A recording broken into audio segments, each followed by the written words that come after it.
जय बोलो देवादिदेव 1008 श्री भगवान महावीर स्वामी की जय जय जय। अहिंसा परमो धर्म की जय जय जय। परम पूज्य आचार्य गुरुवर श्री विद्यासागर जी महाराज की जय जय जय। बोले नवाचार्य श्री समय सागर जी महाराज के, मुनि श्री प्रमाण सागर जी महाराज के, समस्त मुनि संघ की। आज भगवान को परम निर्वाण की उपलब्धि हुई। अपने मूल गंतव्य को उन्होंने प्राप्त कर लिया। अनादि के भव भ्रमण का सदा सदा को अंत कर दिया। मैं यहां बैठा बैठा सोच रहा था, भगवान आपने तो अपना उद्धार कर लिया, हमारा कब होगा? जब कभी भी निर्वाण का प्रसंग आता है, मेरे हृदय में एक हूक सी उठने लगती है कि मेरा उद्धार कब होगा, मेरा कल्याण कब होगा। मैं अपने मन की बात बता रहा हूं, मुझे पता नहीं आप लोगों के मन में क्या होता है, पर मेरे मन में तो एक हलचल सी होती है। और संत कहते हैं, मोक्ष की प्रबल आकांक्षा ही मुमुक्षु का लक्षण है। मुक्तुम इच्छु मुमुक्षु, जो सबको छोड़ने और छूटने की चाह रखे, वही सच्चा मुमुक्षु है, वही सच्चा साधक है। अपने मन से पूछो कि मोक्ष की बातें तो सब करते हैं कि नहीं करते हैं? आप लोगों को मोक्ष चाहिए कि नहीं? हाँ, चाहिए। कब? हाँ, अभी। ईमानदारी से बोलना। हाँ, बोलो, अभी चाहिए? अभी तो कोई तैयारी नहीं है। बोलूं, अभी चाहिए? किसको किसको चाहिए? थोड़ा हाथ उठाओ। इसी वक्त चलो, अभी चाहिए। और मैं कह दूं कि अभी अभी मोक्ष की वैकेंसी आई है, आ जाओ जिसको मोक्ष चाहिए। और यहां आओगे तो पहले घर फोन लगाओगे कि नहीं? कहीं ना कहीं तो करोगे। ये एक बड़ी सच्चाई है कि हम मोक्ष की बात भले कर लें, अंदर मोक्ष की तैयारी नहीं। और जब तक भीतर हमारी तैयारी नहीं हो, तब तक मोक्ष की बातें केवल बातें। और मुक्ति एक उपलब्धि है, कोई सहज बात नहीं है। लेकिन मुक्ति की उपलब्धि उसे ही होती है जो बंधन की अनुभूति करता है। आपको लगता है कि हमारे साथ बंधन है?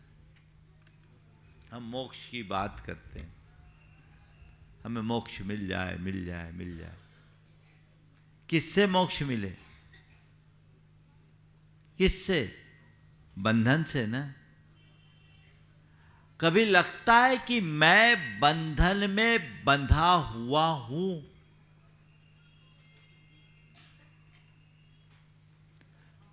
अनवरत बंधन मेरे साथ जुड़ा हुआ है? शायद नहीं। ये लग सकता है मैं परिवार से बंधा हूं, गृहस्थी से बंधा हूं, दुनियादारी से बंधा हूं। लेकिन मेरी आत्मा कहीं बंधी है, मैं बंधन में बद्ध हूं, ऐसी अनुभूति अगर किसी व्यक्ति के ऊपर कोई नियंत्रण थोप दिया जाए तो वो उसे बर्दाश्त नहीं करता, जल्दी से जल्दी उससे बाहर निकलने की चेष्टा करता है।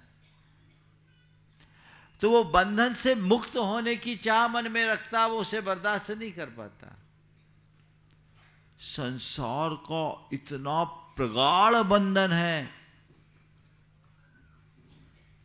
कभी ऐसा लगता है कि मुझे इससे छूटना है। हकीकत तो ये है कि संसार में रहते रहते इतना रम गए हो कि बंधन भी बंधन जैसा नहीं दिखता। ऐसा लग रहा है सब सहज चल रहा है, सो चलने दो। धर्म का आलंबन लेने के उपरांत भी, यहां तक कि मोक्ष मार्ग में अग्रसर हो जाने के उपरांत भी बहुत कम लोग हैं जिनके भीतर बंधन की अनुभूति होती है। जिस पल बंधन की अनुभूति होगी उसी पल मुक्ति का संकल्प जगेगा, और जब मुक्ति का संकल्प जगेगा तभी मुक्ति का प्रयास होगा, और जब मुक्ति का प्रयास होगा तभी मुक्ति की उपलब्धि होगी। अनुभूति से यात्रा की शुरुआत होती है और उपलब्धि से उसकी पूर्णता। अनुभूति करो, अपने अंदर ये अनुभव करो कि मेरे जीवन में बंधन है, कर्म का बंधन है, मोह का बंधन है, राग का बंधन है, आसक्ति का बंधन है।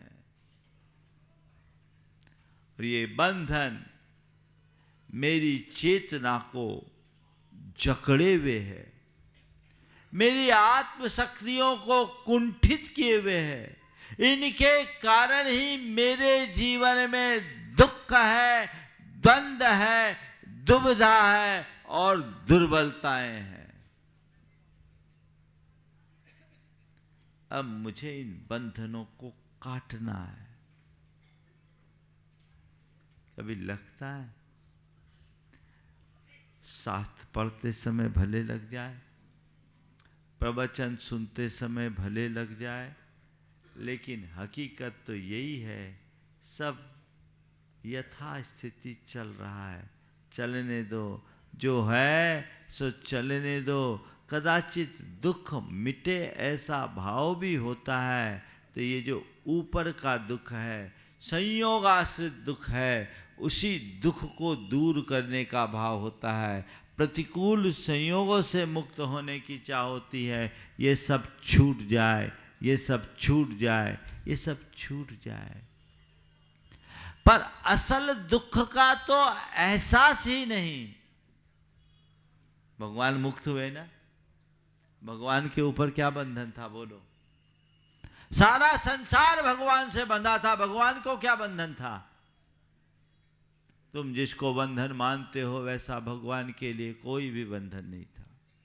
जिसको तुम बंधन मानते हो वैसा बंधन उनके साथ नहीं था। जैसे तुम दुख मानते हो वैसा दुख भी उनके साथ नहीं था। लेकिन फिर भी भगवान को अपने बंधन का एहसास था। वो बंधन कर्मों का बंधन था, वो बंधन मोह का बंधन था, वो बंधन राग का बंधन था, वो बंधन आसक्ति का बंधन था। यही बंधन संसार में रुलाने वाला था, जिसके कारण जन्म जन्मांतरों से इस जीव को दुख भोगना पड़ता है। आकुलता ही दुख है, और मोह राग आसक्ति आकुलता को उत्पन्न करने के सबल कारण है। भगवान ने उसे जाना, पहचाना और उसकी सत्ता का हमेशा हमेशा के लिए अंत कर दिया, और परम निराकुल धाम में वे पहुंच गए। उन्हें बंधन की अनुभूति हुई, तब मुक्ति का संकल्प जगा, और मुक्ति के संकल्प के जागते ही उनने मुक्ति का प्रयास किया, मोक्ष मार्ग में अनुरक्त हुए। ये भाव बंधन छूटे, भाव भ्रमण टूटे, ये मन में जगना चाहिए। बंधन बंधन जैसा तो लगे, जिसे संसारी अच्छा लगता हो मोक्ष की बात क्यों करेगा? जिसे धूप सुहाती हो छाया में क्यों जाएगा? बोलो, छाया की ओर तो वही भागता है जिसे धूप में प्रगाढ़ व्याकुलता की अनुभूति होती है। तो हमें अब छाया में जाने का क्या काम? धूप सुहारी।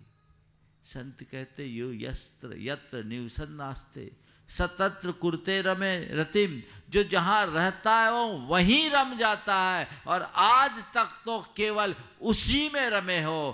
कहावत है, बिष्टा का कीड़ा बिष्टा में ही रस लेता है। यही तो बने हुए हो, चल रहा है, यूं ही आता रहा, यूं ही जाता रहा, लाख चक्कर 84 के खाता रहा, यूं ही आवागमन के उलट फेर में, व्यर्थ हीरा जन्म तू गंवाता रहा। यही है ना, दूसरे को तो सुना देते, खुद कभी सुनने की चेष्टा की? मुझ पर बंधन है, प्रगाढ़ बंधन है, और ये बंधन किसी दूसरों के द्वारा आरोपित नहीं है, स्वयं के द्वारा सृजित है। कोई दूसरा तुम्हारा हाथ पांव बांध देना तो उसे तोड़ना सरल, आरोपित बंधन है। भाई किसी ने मुझे बांध दिया, किसी ने मुझे जकड़ दिया, लेकिन ऐसा तो है ही नहीं। तुम्हारे कर्मों को किसने बांधा?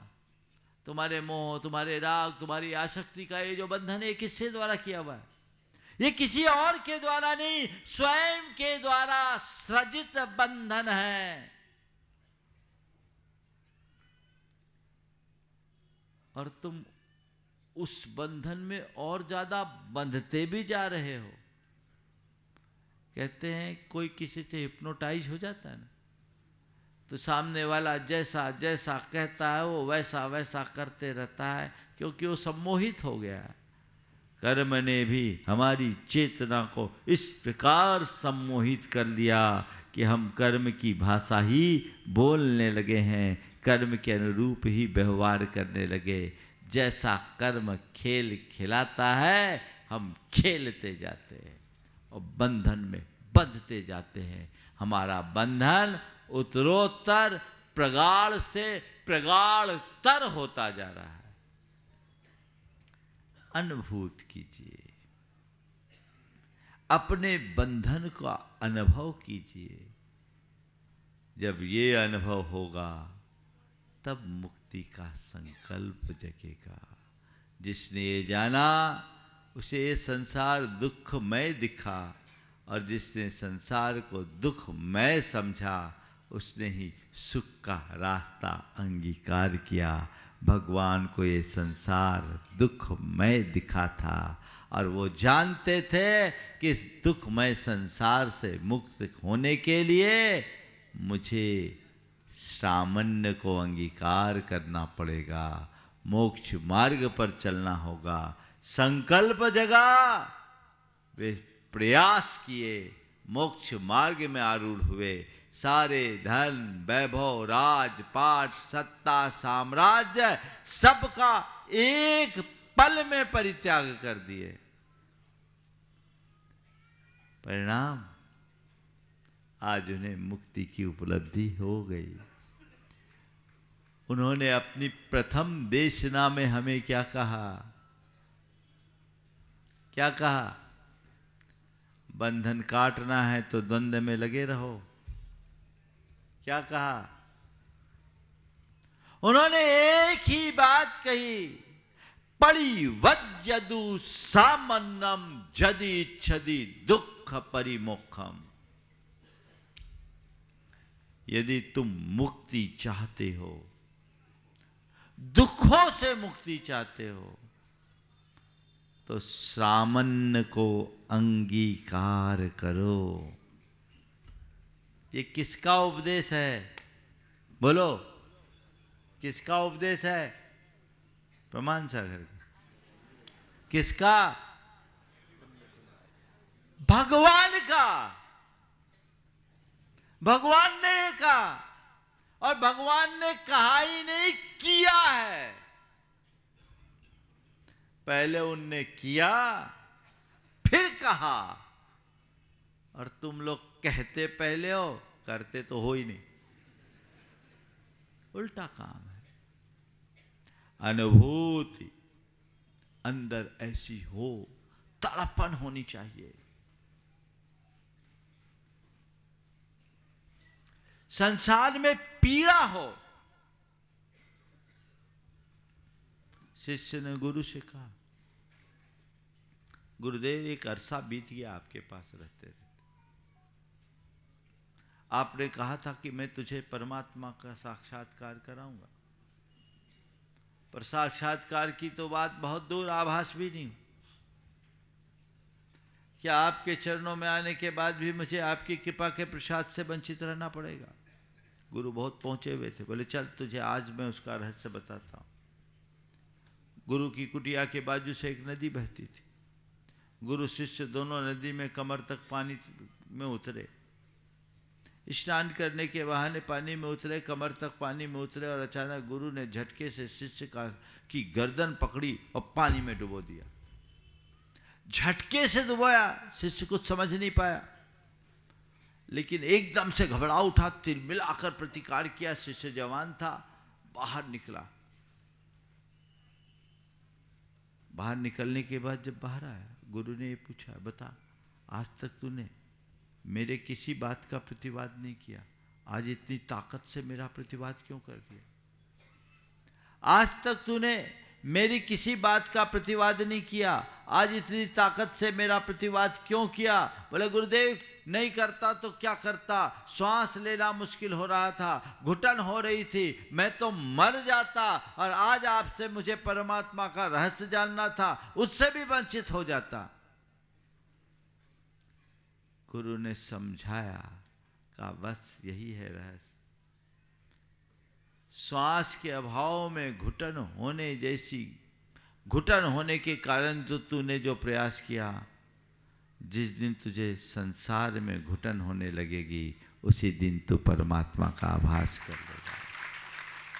ऐसी घुटन तेरे अंदर होनी चाहिए। है घुटन? कह तो दे तो ये संसार सागर दुखों से भरा, यहाँ सुख तो नजर कहीं आता नहीं। आप लोग बोलते हो गा गा के, दुखों से भरा है। कहां दुख है? अगर दुख लगता तो तुम वहां रहते ही नहीं। दुख खोजोगे, जम्मम दुखम, जरा दुखम, रोगाय मरणानीय, अहो दुखो संसारो जत्थ की संति जंतव। जन्म दुख है, जरा दुख है, रोग दुख है, मरण दुख है। ये संसार ही दुखमय है, और यही संसारी प्राणी कष्ट पाते हैं।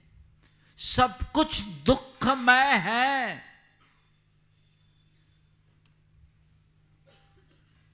जानते हो, लगता है दुख है, लगता ही नहीं। अगर ये दुखमय दिखता, ऐसी अनुभूति होती, तो अभी तक तुम्हारी राह बदल गई होती।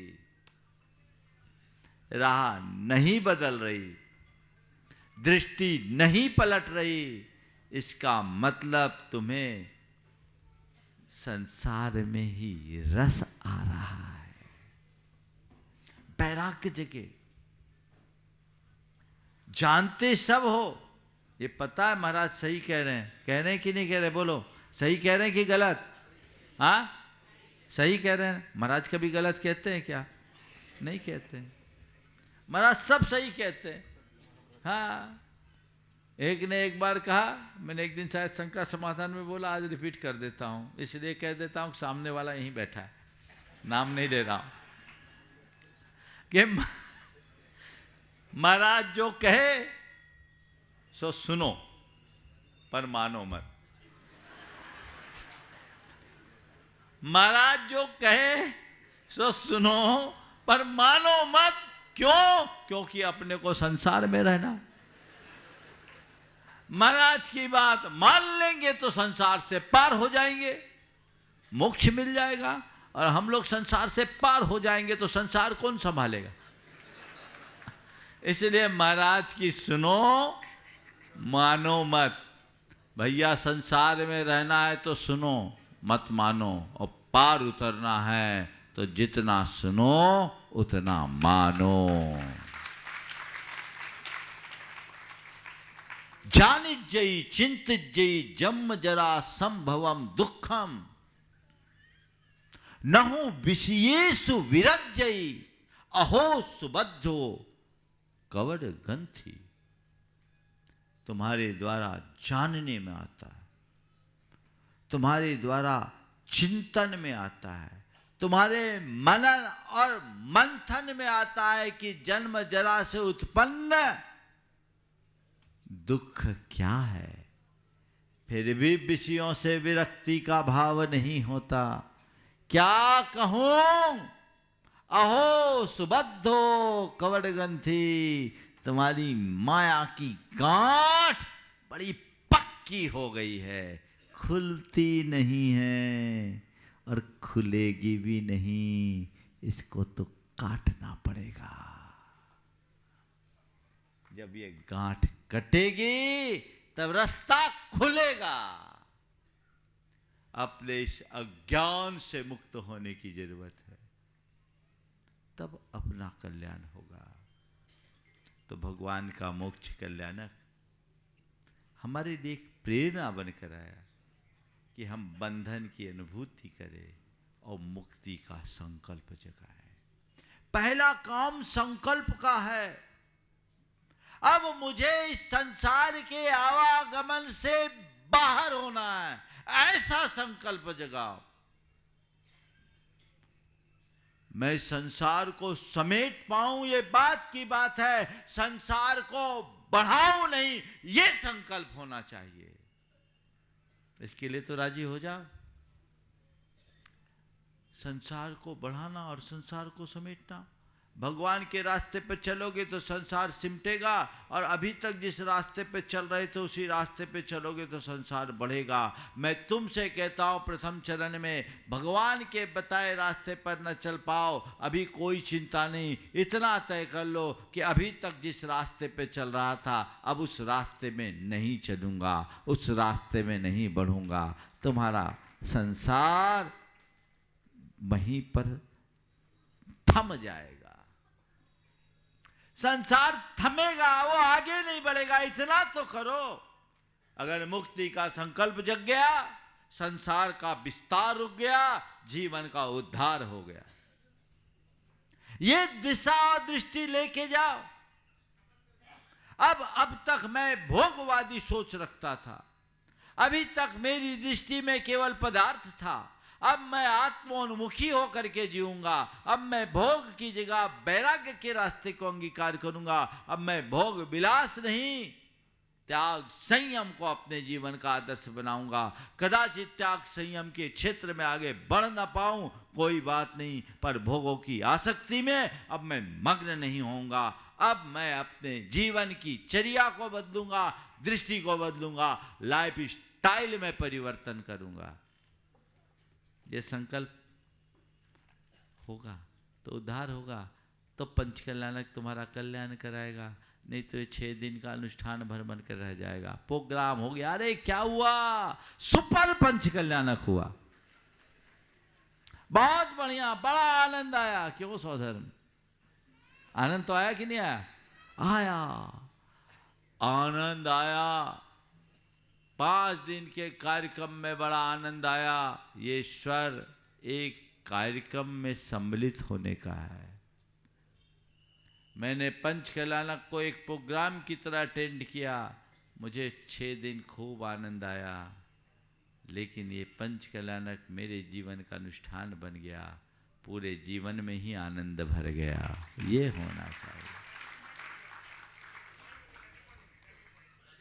टर्निंग पॉइंट बनना है, और इसमें स्थिरता रखना है। संकल्प जगा लीजिए। जितने लोग आप लोग उपस्थित हैं, पता नहीं कितने पंचकलानक आप लोगों ने करा लिए और आगे भी कराओगे। पहले तो 10-20 वर्ष में होता था। ये गुरुदेव का आशीर्वाद और हम सबका सौभाग्योदय कि हमें हर साल पंचकलानक कराने का मौका मिल जाता है। और ध्यान रखना, ये पंचकलानक भी हमारे जीवन के उद्धार का आधार है। एक इंद्र और उसके जीवन काल में रहने वाली एक सची इंद्राणी असंख्यात वर्ष की आयु वाली होती है, अनगिनत पंचकलानक कराती है, और उसके प्रताप स्वरूप एक भाव में मोक्ष चले जाती। इंद्राणी भी, इंद्र की बात तो जाने दो, एक इंद्र की आयु में 40 नील इंद्राणी होती। इंद्र की आयु 2.5 सागर की, इंद्राणी की आयु 5 पल की, बहुत कम, लेकिन 5 पल भी असंख्यात वर्षों का होता है। तो वो अनगिन भगवानों का पंचकलानक करा लेती। जो लोग बोलते ना रोज रोज पंचकलानक होने लगे हैं, उनकी बुद्धि को काट मार गया। उन्हें तो सोचना चाहिए कि हमारा पूरा जीवन पंचकलानकों में बीते तो भी कम है।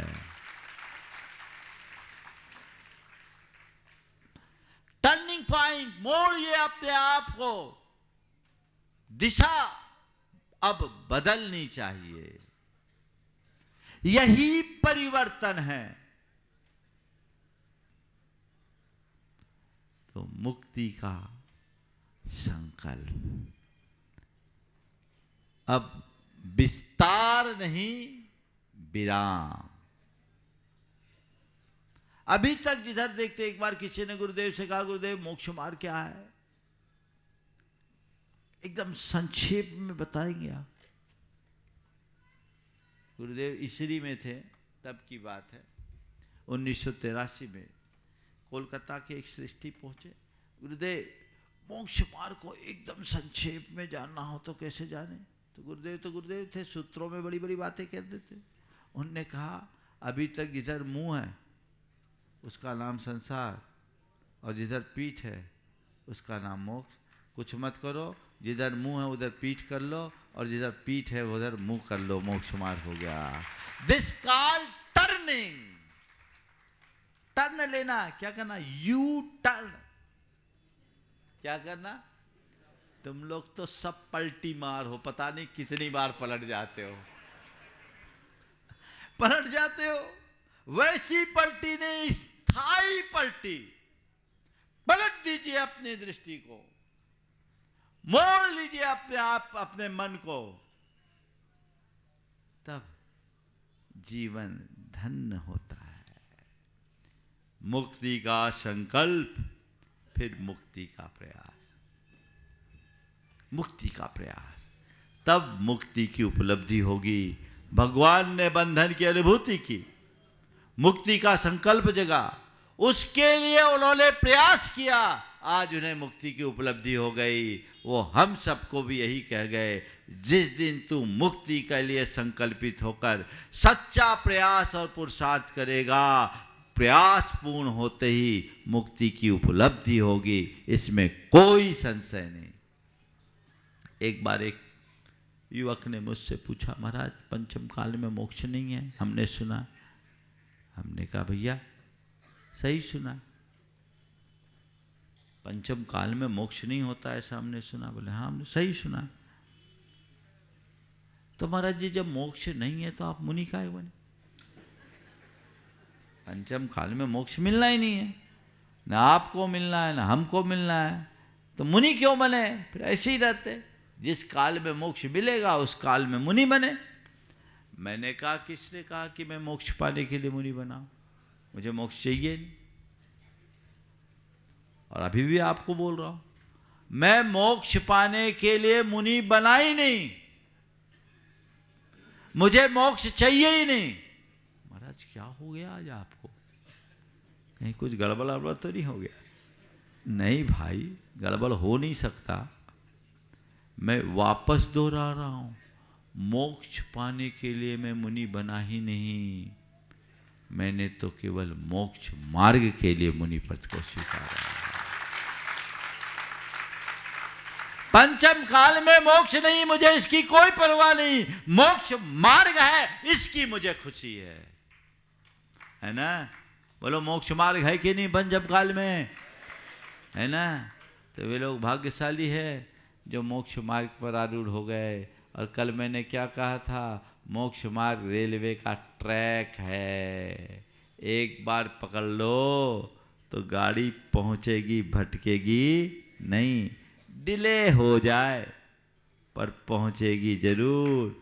हमने तो सद्गुरु की कृपा से इस ट्रैक को पकड़ लिया है, उनके आशीर्वाद से मुझे मोक्ष मार्ग मिल गया, सबको मिल गया।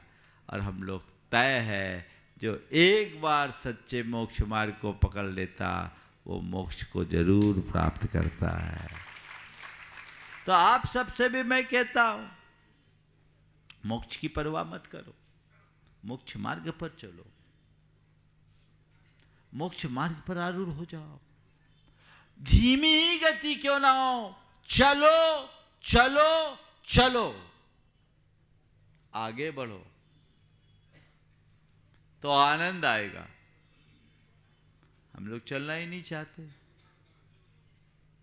अपनी अपनी भूमिका के अनुसार जब हम मोक्ष मार्ग पर चलने के लिए तत्पर होंगे, हमारे जीवन का उद्धार होगा। तो ऐसा आज के मोक्ष कल्याणक में आप सबसे इतना ही कहना है, बंधन की अनुभूति, मुक्ति का संकल्प, मुक्ति का प्रयास और मुक्ति की उपलब्धि, इन चारों सूत्रों को आप सब ध्यान में रखें, वे जीवन के पथ को प्रशस्त करेगा।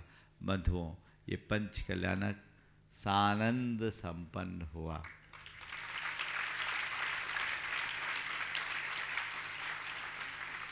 गोकुल नगर के जिनालय के निमित्त इस पंच कल्याणक का आयोजन हुआ। आप लोगों का प्रगाढ़ पुण्य था। जब हमारा आना हुआ था तब कह रहे थे महाराज गोकुल नगर होते हुए चले, थोड़ा घूमना पड़ता, हमने टाल दिया था। ये लोग बार बार आ रहे थे कि महाराज पंच कल्याणक पंच कल्याणक पंच कल्याणक। मैंने कहा देखो, टालते टालते इनकी भावना प्रबल हुई, हम लोगों ने सम्मति भी दे दी और ये तय किया मोता भवन में ही पंच कल्याणक होगा। लेकिन पारसनाथ भगवान वहाँ पहुँच भी गए, पर शायद ये इष्ट नहीं था, इसलिए निमित्त बदल गया और पूर्वी क्षेत्र वालों का पुण्य जागा और मौका वैभव नगर में आ गया। आप लोगों ने भी नहीं सोचा था और हिम्मत भी नहीं थी, निवेदन भी नहीं किया था कि महाराज पंच कल्याणक वैभव नगर में हो जाए। यही भाव था, महाराज हो जाए, आप तो जो बोलो हम सब करने को तैयार है, आप तो करा दो। मंदिर का होना था ना पहले आपके साथ, तो इसलिए वो भावना। लेकिन भावना प्रबल होती है, परिणाम जरूर निकलता है। 2018 से वैभव नगर के पंच कल्याणक के लिए ये लोग लगे हुए थे। संदीप तो हमेशा बहुत पहले से जुड़ा, लेकिन पूरी टीम को लेकर बार बार वैभव नगर वाले आए, 52 गजा भी बहुत बार, रतलाम भी आए। गुरुदेव का सानिध्य मिला, हम लोग नहीं आ पाए। वैभव नगर का पंच कल्याणक कराने भले नहीं आ पाए, पर वैभव नगर में पंच कल्याणक हो गया, ये बड़ी बात है। पूरा पूर्वी क्षेत्र, वैभव नगर, उदय नगर, तिलक नगर और कौन कौन सा नगर है, गोयल नगर, ब्रजेश्वरी, भाई राजीव की बात में क्या कहूँ, बहुत बहुत तत्परता से उसने जिस तरह का सहयोग दिया। कनाडिया रोड और जितने भी इस क्षेत्र के मंदिर है, नाम मुझे पता नहीं, सब समाजों ने, सुख शांति नगर भी है कोई, हाँ, सब ने बहुत उत्साह, पूरा इंदौर शहर ने जिस उत्साह का परिचय दिया है वो बहुत प्रशंसनीय है। आप लोग अपने उत्साह को ऐसे ही बनाए रखें। इस क्षेत्र के कार्यकर्ता ने बहुत उत्साह यहाँ प्रकट किया, उन सबको भी मैं आशीर्वाद देता हूँ कि वे इसी तरह देव गुरु और धर्म की सेवा में अनुरक्त रहे। धर्म प्रभावना समिति ने तो इतिहास रच दिया। इंदौर में जो चातुर्मास हुआ है, अब तक के चातुर्मासों से मैंने अपने आखिरी पिछी परिवर्तन के आयोजन में कहा था कि ये चातुर्मास अच्छा नहीं हुआ। इंदौर का चातुर्मास अच्छा चातुर्मास नहीं हुआ, सबसे अलग चातुर्मास हुआ। अच्छा नहीं, अलग। और ये पंचकल्याणक में भी लागू हो रहा है, अच्छा नहीं, अलग। क्यों अलग? देखो, पूरा पंचकल्याणक का 100% पेमेंट आने वाले हैं। आज भी जितनी बोलियां लगी लाके भी रख दिए, और कुछ तो कह रहे थे बोलो अभी ट्रांसफर कर दूं मोबाइल से। कर ही देना भैया, इधर करोगे तो पुण्य भी ट्रांसफर होगा। अनुकरणीय आदर्श है पूरे देश के लिए। लोग बड़ी बड़ी बोलियां ले लेते हैं, वसूलने में आयोजकों की चप्पलें घिस जाती, और कई जगह तो ये भी कहानी है कि बाद में बोलियां सेटल होती है 5 की 3 में। धंधा कर रहे क्या? ये ऐसा भी होता है, हमने सुना है। पुण्य घटता है, बंटाधार हो जाता है। ऐसा कभी करना ही नहीं। कोई व्यापार थोड़ी कि लॉस हो गया तो सेटलमेंट करे। वो निर्वाल के भक्षण का भागी बनता है। इसलिए बोलियां लेते समय यह व्यवस्था होनी चाहिए, और यदि कदाचित लंबा समय लेकर बोली लेना है तो पहले ही वैसा कमिटमेंट होना चाहिए। पर मेरा कहना, अन्य बोलियों में तो ऐसा करना ठीक है, पंच कल्याणक और विधानों में कोई उधारी नहीं होना चाहिए। कई जगह लोगों ने तो भगवान विराजमान कर दिए, 10 साल से भगवान की पूजा हो रही है, अभी पैसा नहीं पूजाए। क्या पुण्य जाएगा उसके खाते? केवल नाम के लिए ऐसा करने वाले महापाप के भागी होते हैं। इसलिए ऐसा काम हमको कभी नहीं करना, इस बात का ध्यान हमको रखना चाहिए, और इसी अनुरूप अपनी व्यवस्था बना करके चलना चाहिए।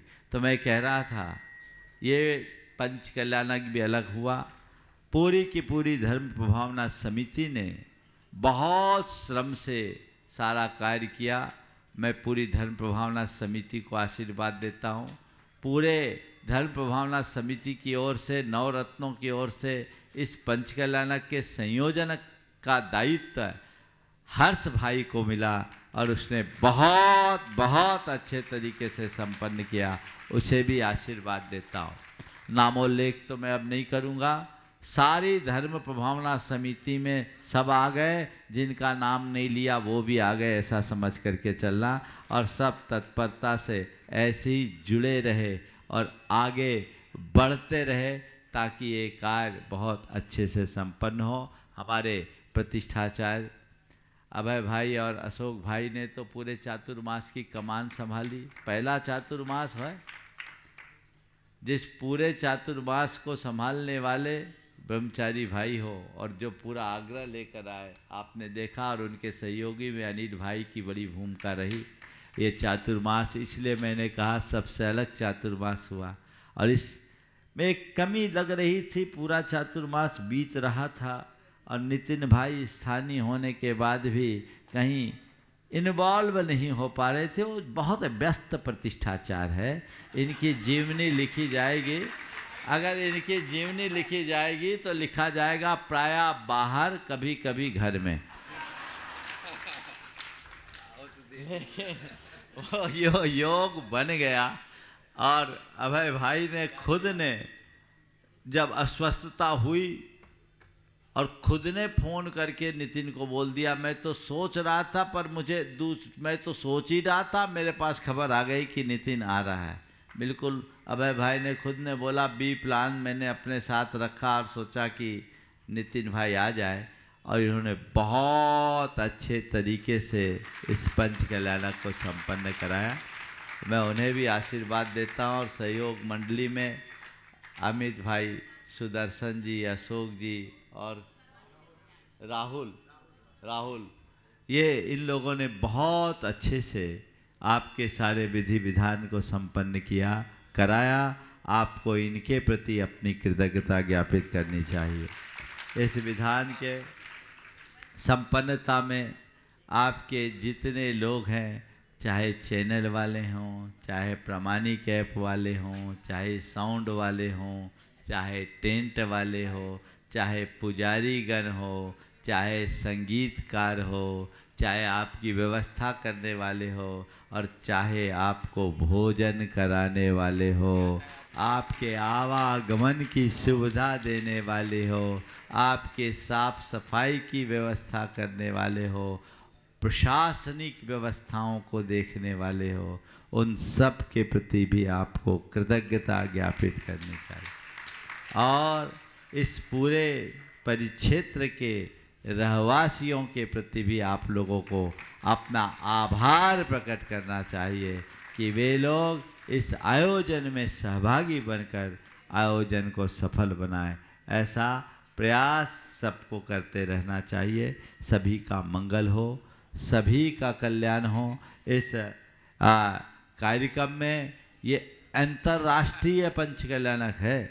इसमें अमेरिका, दुबई, सिंगापुर और कनाडा 4 कंट्रीज के लोग सम्मिलित हुए हैं। ये अपने आप में एक रिकॉर्ड है। और 2 देशों में भगवान प्रतिष्ठित होकर के जा रहे हैं, अमेरिका और कैलिफोर्निया में। यहाँ से भगवान प्रतिष्ठित होकर जा रहे हैं। यह अंतर्राष्ट्रीय पंच कल्याणक है। आप इसी तरीके से करें। एलोरा से भी भगवान प्रतिष्ठित होने के लिए आए नंदुरबार, नलखेड़ा, जहाँ जहाँ से आए सभी को आशीर्वाद। जितने लोग पात्र बने वे अपनी पात्रता को इस तरह से विकसित कर दे कि हमेशा उनका जुड़ाव बना रहे। आप सबके लिए 2 पंक्तियाँ कहूँगा, हमेशा इन पंक्तियों को दोहराइए, भावना भाइये। मात्र भावना मम रही, टूटे कर्म संयोग, देव शास्त्र गुरुदेव का, सदा मिले शुभ योग। ये भावना भाइये। इस पंच कल्याणक में एक योग और बना। निस्वार्थ सागर जी, निसर्ग सागर जी भी आ गए। इनके आने से 4 चांद लग गया। और आप देख ही रहे, बहुत बढ़िया पंच कल्याणक में पंच मुनिराजों का सानिध्य आप सबको मिल गया। बहुत अच्छा। पहले रत्नत्रय के प्रतीक 3 थे, अब पंचाचार के प्रतीक 5 हो गए। ये अपने अब 5 महाराज हो गए, 5 क्षुल्लक हो गए, और हमारे ब्रह्मचारी भी सब मिलाकर 5 हो गए। तो ये अपने आप में 5, 5, 5, और सारे त्यागी वृत्तियों का भी बहुत सहयोग रहा है। महाराजों का, सबका, बहनों का, भाइयों का, इनकी विशुद्धि ही ऐसी प्रतिष्ठा में गरिमा प्रदान करती है। महाराज लोगों ने भी बहुत बहुत विशुद्धि भाव रखते हुए इस आयोजन को संपन्न कराया। दोनों महाराज, क्षुल्लक जी और ब्रह्मचारी जी, इन सब के सहयोग से आयोजन की संपन्नता हुई है। आप लोग इसी तरीके से करें।